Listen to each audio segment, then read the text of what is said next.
Oke, ini video kedua.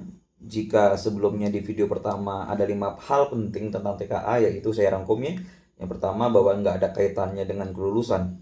Yang kedua, itu akan dilaksanakan secara komputasi, secara komputer, ya, nggak manual. Yang ketiga, tadi mapel yang diujiankan dua, MTK sama Bahasa Indonesia.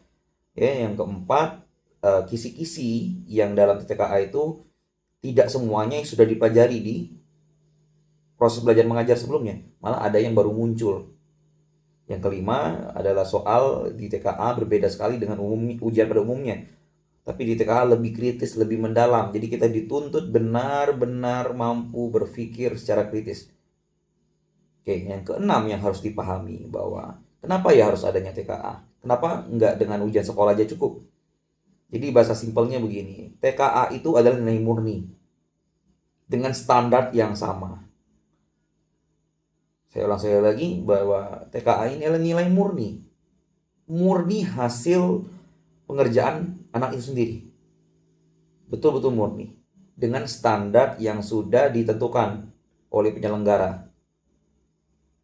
Jadi ini sangat bisa membuat pemerintah ataupun instansi yang terkait, contoh misalkan anak kita SD nih, lagi TKA nih.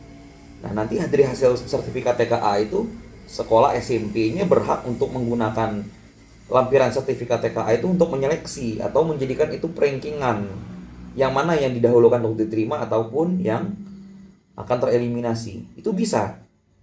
Karena nilainya betul-betul murni, hasil kemampuan anak itu sendiri. Berbeda dengan ujian sekolah yang mungkin itu menjadi kebijakan masing-masing sekolah yang kita nggak tahu bahwa formulanya seperti apa. Jadi kenapa TKA penting? Karena itu adalah hasil murni dan itu standar yang sudah diterapkan, yang digunakan, sehingga itu sangat akurat jika digunakan untuk penggolongan-penggolongan kemampuan anak. Jadi kalau bisa dinyatakan saya lagi buat TKA itu nilainya murni.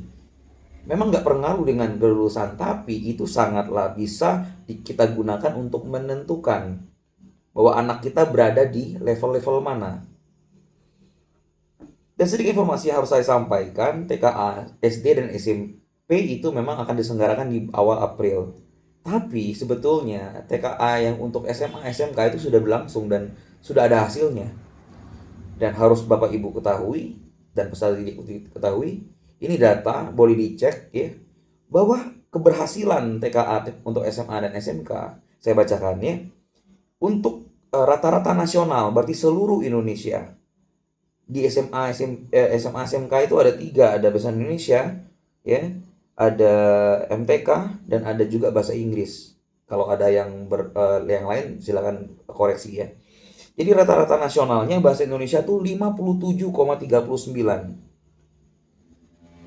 Bayangin aja 0 sampai 100, rata-rata se-Indonesia ini 57 nilainya. Yang paling yang rata-rata itu.